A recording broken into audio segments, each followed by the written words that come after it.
The patch syntax can be used to either insert or update into a given table or data source in Power Effects.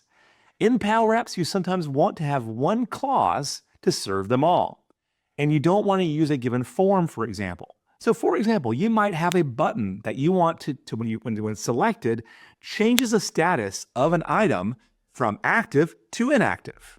That's what the patch syntax can do for you. So let's take a look at how this can work.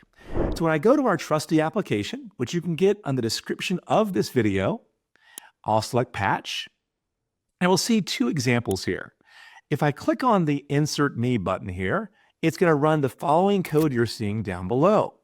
So let's go ahead and fire this off right now.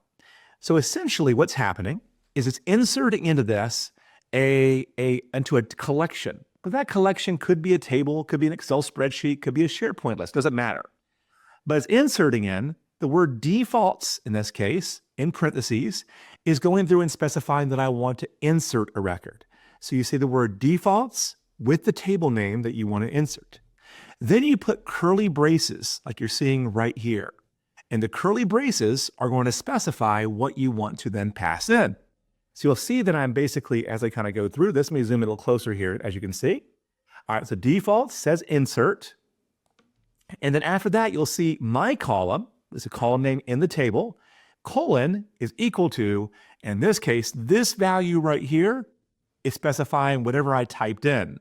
So you can also hard code that and put 1 or 5 or in double quotes, hello world. So as I go through and click on this button, it will add a record each time I do that. So think about how we can use this. We could make it where a certain drop-down box to do it, or a status flag, if you want to click, can change a status. Let's look at the bottom example also. This is for an update example. So insert, again, the big key clause in the insert is the word defaults.